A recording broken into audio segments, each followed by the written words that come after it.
Bueno, pues gracias que vinieron, bienvenidos. Yo me llamo Coral, estudié aquí biología en la Facultad de Ciencias y bueno, la idea es un poco dar a conocer como de qué se trata el trabajo aquí, ¿no? Entonces yo titulé mi práctica El último ancestro común, ¿qué nos dice la genómica comparada? Porque es el trabajo que desarrollé durante mi tesis de licenciatura y de maestría, la cual hice en el Laboratorio de Origen de la Vida, bajo la tutoría del doctor Arturo Becerra. Digo, quizás no les suena nada, pero bueno, es aquí gente de ciencias, ¿no? Entonces, les quería platicar qué es esto del último ancestro común y qué es esto de la genómica comparada, ¿no? No sé si tengan alguna idea, algo breve.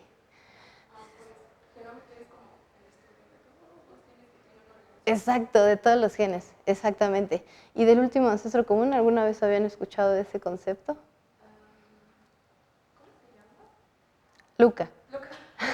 Sí, ese es el nombre corto, es como el apodo, ¿no? Para los cuates. Pues sí, no sé si alguna vez en la primaria hicieron este ejercicio de hacer un árbol genealógico. Entonces se acuerdan que pone uno a los hermanos y pone, bueno, mamá y papá. Entonces uno se va dando cuenta de las relaciones que tiene con los familiares, ¿no? Entonces, por ejemplo, con un hermano compartes papá y mamá, ¿no? Y con un primo, ¿qué compartes? Bueno, sí, la fiesta, ¿no? Pero de familiares, digamos. Los abuelos, exactamente. Entonces, estás más emparentado con tu hermano, porque tienes el ancestro común que son los padres, ¿no? Pero también estás emparentado con tus primos, porque compartes el abuelo. Es un poquito más atrás en el tiempo, el ancestro común, pero lo comparten. Entonces resulta que Darwin se dio cuenta que las especies están relacionadas de esa manera. Entonces el chimpancé y el ser humano comparten un ancestro común. Quiere decir que si tomáramos una máquina del tiempo y nos vamos para atrás, hace no sé cuántos, 20 millones de años, algo así, en África, encontraríamos esta población que por un lado dio origen al ser humano y por otro lado al chimpancé. Darwin fue muy criticado, ¿no? Dijeron, ay, estás diciendo que el chimpancé es el ancestro. No, no, no. Estoy diciendo que son especies hermanos, o sea, que comparten un ancestro común. Entonces, esta idea Darwin se quedó pensando y se dio cuenta que todos los animales tenemos esa relación, o sea, compartimos un ancestro común. Pero si la llevamos más atrás en el tiempo, los animales y los hongos también compartimos un ancestro común. Y más atrás, animales, hongos, plantas, comparten un ancestro común. Y entonces Darwin empezó a pensar y se dio cuenta que en realidad todas las células que hoy en día existen vienen de una población ancestral de células. Y esa población ancestral de células es lo que llamamos hoy en día el último ancestro común, ¿no? Entonces, bueno, es muy interesante y es uno de los grandes temas en biología, en biología evolutiva y en evolución temprana de la vida. Porque una de las preguntas es, ¿y cuándo vivió? ¿Y cómo era? Entonces, al respecto de cuándo vivió, sabemos que hay fósiles que tienen 3.500 millones de años y ya se parecen mucho a las bacterias actuales. Entonces, este último ancestro común tuvo que haber estado antes. Si lo piensan, esto tiene que ver con el tiempo profundo, o sea, son así tiempos que cuesta trabajo imaginar, ¿no? O sea, ¿cuántos son 3.500 millones de años? Es muchísimo, ¿no? Y luego, ok, sabemos que es muy antiguo, quizás hace más de 3.500 millones de años ya estaba en la Tierra. ¿Y cómo era? Entonces es una de las grandes preguntas y hemos encontrado metodologías para acercarnos a esta respuesta. Y eso tiene que ver con la genómica comparada. Entonces, en biología hay un concepto que se llama homología. La homología sí nos la enseñan también en la prepa, nos enseñan sobre todo la homología con el ejemplo de las extremidades de los vertebrados. Entonces estudian los huesos y dice uno, pues tienes tal hueso aquí, tal hueso acá. Entonces luego vemos el hueso de el brazo, la extremidad de un delfín y vemos que tiene, vamos a decir, los mismos huesos, ¿no? El mismo arreglo. Y de repente vemos que todas las extremidades de los vertebrados tienen esos mismos arreglos. Algunos se han modificado, son más cortos, más largos, pero ahí está. Entonces uno dice, ok, son partes homólogas. ¿Por qué las comparten? Porque el ancestro común ya tenía este arreglo de huesos. Entonces, como que lo hereda, ¿no? Entonces, al hacer biología comparada, o sea, al comparar las extremidades de los vertebrados, podemos reconstruir o empezar a imaginar cómo era el ancestro. Entonces ya nos podemos imaginar, analizando las extremidades de los vertebrados, que el ancestro ya tenía al menos esta serie de huesos en ese arreglo. Entonces ya vamos analizando. Eso, bueno, para el ancestro de los vertebrados es relativamente sencillo, pero para el último ancestro común, que no tenía extremidades o las células, ¿cómo le hacemos? ¿Qué comparamos? Entonces nos hemos dado cuenta que podemos buscar genes homólogos. Es decir, genes que encontramos en diferentes organismos, pero que finalmente están ahí porque fueron heredados ya de un ancestro común. O sea, el ancestro ya tenía esos genes.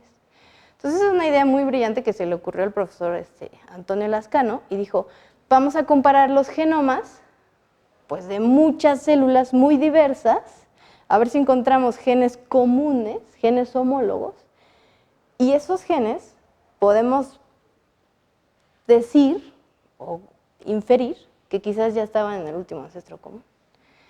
Entonces es algo muy interesante y tiene que ver con biología evolutiva, con biología teórica. Eso es algo que no nos dicen mucho. Los biólogos podemos hacer biología teórica, ¿no? No nada más hay biólogos de bota y de bata, pero hay otros también como de libros, ¿no? De bits, les dicen ahora, los bioinformáticos, ¿no? Entonces una de las grandes preguntas es, ¿y cómo comparas los genes, no? O sea, porque conceptualmente ya me entendieron todo, espero. Pero ¿cómo haces ese trabajo, no? Entonces resulta que las secuencias de los genes están disponibles en las bases de datos y esas bases de datos son abiertas. En realidad, ustedes pueden ir hoy y consultarlas y hay muchísimo, muchísimo material en estas bases de datos. Se dice que los biólogos estamos acaparando porque estamos generando una cantidad de datos inmensa, ¿no? Ahora necesitamos analizarlos, ¿no? Entonces, se mete uno a las bases de datos, baja las secuencias, literal, bajas un archivo a tu computadora, y luego hay diferentes programas que pues a uno le enseñan, uno aprende a utilizarlos, que justamente nos permiten hacer estas comparaciones de las que yo les hablo, ¿no? Entonces, este trabajo teórico se hace gracias a la bioinformática, se hace en una computadora, ¿sí? Y requiere pues sí, mucho conocimiento de la biología, pero también de cómo se ocupan estos programitas, ¿no? Pero pues no es nada del otro mundo y es muy interesante. ¿Ocupa uno programar? Bueno, es recomendable, ¿no? Aprender a programar y ahorita que están chavos, pues sí, digo, aunque no terminen de bioinformáticos, pero sí, si les gusta esto de la informática o al menos no les molesta, sí es buena idea empezar a entrarle. Y bueno, básicamente la idea era platicarles esa situación, ¿no? De que podemos inferir la biología del último ancestro común comparando genomas y encontrando esos genes homólogos y decimos, ah, ok, ya los tenía el último ancestro común. Y al respecto de lo que se ha encontrado, pues sabemos que el último ancestro común ya era algo bastante complejo. ¿A qué me refiero con complejo? Quizás como una bacteria de las que tenemos hoy en día, ¿no? Y es interesante, dices, ok, entonces ya existían este tipo de organismos desde hace más de 3.500 millones de años, ¿no? Entonces, bueno, como moraleja, la biología es una ciencia histórica. Entonces, para entender a los seres vivos hoy en día, tenemos que mirar al pasado e intentar entender su historia, finalmente. Entonces, como ciencia nos parecemos un poquito más a la historia que a las físicas o a las matemáticas, ¿no? Digo, aunque compartimos la facultad y todo, pero sí nos parecemos un poquito más a la historia en ese sentido, ¿no? Y bueno, eso era todo. En realidad la idea era un conversatorio, pero ustedes son mi público, así que no sé si tengan alguna duda, alguna pregunta, una inquietud. Sí. Entonces, o sea, bueno, por lo que me acabas de contar, tienes que usar el genoma. Entonces, no estás considerando a los organismos previos al como, desarrollo de los genes y todo eso. O sea, como no sé, es que no sé mucho de evolutiva, Ajá. pero por ejemplo, no estoy segura de si en la teoría endosimbiótica de Margulis, ya, o sea, los organismos ya tenían genes, o si nada más eran como, pues, todos inorgánicas. Sí, entiendo tu punto. La teoría de Lynn Margulis nos explica bastantes cosas de cómo surgieron los eucariontes. Entonces, hay varias cosas que decir. La primera es que todos los seres vivos están hechos de células. Eso es algo que pues, ya se sabe desde hace tiempo. Pero resulta que hay como dos grandes tipos de células. Células pequeñitas que no tienen un núcleo que asociamos a las bacterias, que se llaman procariontes, y células como las que tenemos nosotros en nuestro cuerpo, que son más grandes, que tienen un núcleo, que son un poco más complejas, tienen organelos y todo eso. Entonces, lo que se dio cuenta Lynn Margulis es de que para explicar el origen de las células eucariontes, pues primero sabemos que ya estaban las células procariontes. O sea, la Tierra ya era bacteriana, ¿no? Y arqueana. Y Lynn Margulis dice, bueno, quizás hubo un proceso ahí endosimbiótico y ese fue el que da origen a las células eucariontes. Quizás tú estés pensando un poquito más atrás, porque uno dice, bueno, el último ancestro común ya era como una célula, entonces dices, me quedé igual, ¿no? ¿Y qué había antes? ¿No? Entonces, esa es la pregunta del millón, ¿eh? ¿Qué había antes? Quizás sistemas menos complejos, como tú dices, pero que hoy en día no vemos. Eso es algo, o sea, no hay como pasos intermedios. Tampoco hay pasos intermedios entre procariontes y eucariontes. O sea, hoy en día todas las células que vemos o es procarionte o es eucarionte, pero no encontramos como una célula que tenga un poquito de ambas, que sea como un estado intermedio, ¿no? Entonces es difícil imaginar cómo se dio el proceso. Y luego es más difícil la parte de origen de la vida, ¿no? O sea, cómo llegamos a Luca, que ya es una célula muy compleja. Y sí, como tú dices, antes, mucho antes, en el origen de la vida, pues sí teníamos esta sopa de compuestos orgánicos, en fin, que mediante procesos de selección y de evolución dio origen a las primeras células. No quiere decir que el último ancestro común haya sido la primera célula, sino quiere decir que el último ancestro común es el ancestro más reciente de todos los seres vivos. Quiere decir que antes de él pudo haber habido ya células, y luego cosas más simples, pero esta parte nos cuesta muchísimo trabajo de imaginar, porque las propiedades que asociamos a los seres vivos solamente hoy en día las vemos en las células. Bueno, igual han escuchado este debate de si los virus están vivos o no, ¿no? Pero las células comparadas con los virus son algo muchísimo más complejo. O sea, los virus son así pequeños, las células son grandes, las células tienen metabolismo, los virus no. Entonces hay como, o en biología decimos que son parte de la naturaleza, pero no están vivos los virus, ¿no? Y es difícil esa parte que tú me preguntas. Finalmente me estás preguntando cómo se originó la vida, ¿no? Entonces, no lo sabemos. Lo que es interesante es que nunca lo vamos a saber y no hay que decepcionarse, ¿verdad? Nunca lo vamos a saber porque nadie estuvo ahí para verlo, ¿están de acuerdo, no? Pero podemos generar una narrativa, ¿sí?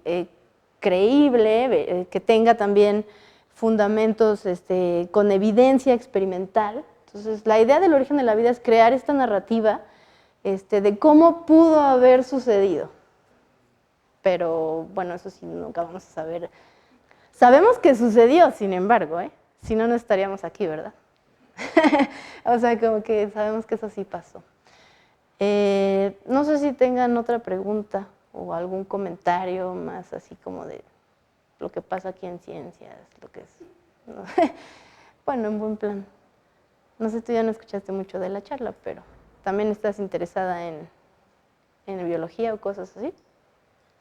Muy bien, muy bien. Bueno, sí, entonces sepan que también hay un campo que hoy en día está creciendo mucho, que es la bioinformática, ¿no? Que es, ok, hay muchos datos en línea y hay que utilizar la biología que sabemos de los organismos para plantearnos preguntas y responderlas, ¿no? E incluso podemos irnos tan atrás en el tiempo como el estudio del último ancestro común, ¿sí? Hoy en día sabemos que este último ancestro común pues ya tenía que haber tenido un genoma de DNA, de ADN, lo cual dices, ok, entonces para explicar el origen del DNA me tengo que ir mucho tiempo atrás. Y otra cosa que no dije es que la Tierra de hace 4.000 millones de años o 3.800 millones de años, el planeta, no era como lo vemos hoy. Entonces es otra cosa que hay que tomar en cuenta, ¿no? ¿Cuáles eran las condiciones ambientales bajo las que se originó la vida o bajo las que persistieron estas poblaciones de células que luego dieron origen al último ancestro común, ¿no? Y no hay mucha evidencia fósil de ese tiempo. Como ustedes saben, hay dinámicas en la Tierra, las rocas se funden y todo eso, entonces mucho del material ha sido reciclado y reciclado y reciclado. Entonces, hay unas rocas muy antiguas que se conocen con el nombre de cratones y ahí se ha encontrado evidencia de vida. Pero más allá de eso, no sabemos mucho de las condiciones de la Tierra primitiva, cosa que es otro problema. Entonces, por eso intentamos estudiar a los seres vivos y sus características para entender, para irnos como para atrás en el tiempo, ¿no? Eso es algo muy bonito, que en las moléculas de los seres vivos ha quedado información de su historia. Eso sí podemos encontrarlo. De alguna manera estamos haciendo como arqueología molecular o algo así, ¿no? Si lo ven. O sea, estamos estudiando y comparando a los seres vivos de hoy para intentar entender lo que pasaba atrás en el tiempo, ¿no? Entonces, bueno, esa es otra opción. Si no se sienten biólogos de bota para ir al campo o de bata para estar en el laboratorio, también hay otros biólogos de bits, ¿no? Que estamos, es un poco más aburrido, sentados frente a nuestra computadora, pero bueno, ya no nos pican las abejas ni nos dan urticaria las plantas, ¿no? Pero bueno, sí, no sé si tengan ganas de que platiquemos de algo más o no sé.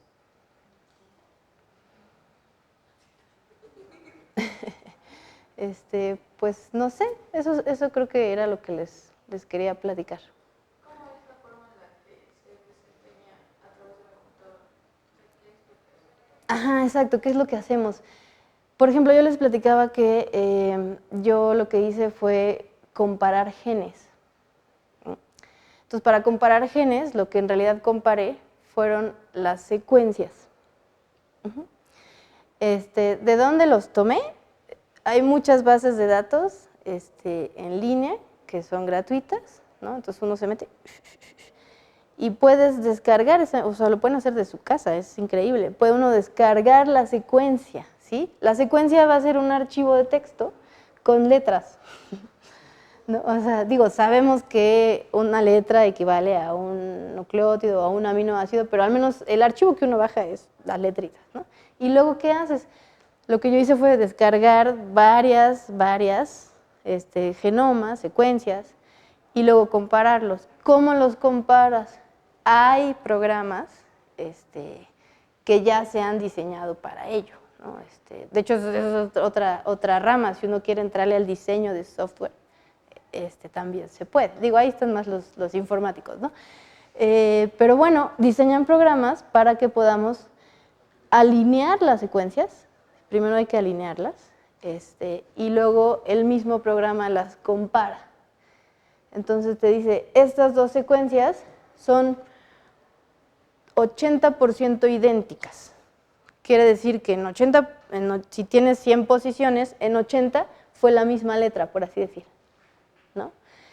Entonces, así es como uno va haciendo estas comparaciones. Ahora, el software hace todo, pero la interpretación de los datos, de los resultados, ahí sí ya entra el criterio del biólogo, ¿no? Porque, de hecho, hay mucha gente que se pasa de las ciencias de la informática, del software de informática, a hacer biología.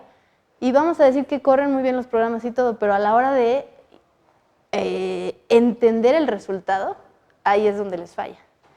Porque como estamos hablando de datos biológicos, sí necesitamos el criterio del biólogo, ¿no? Para decir, mira, estos son los mismos genes, posiblemente ya estaba en el ancestro, ¿no? Entonces, pero son abiertos, si uno busca bases de datos y todo, ahí están, los datos ahí están.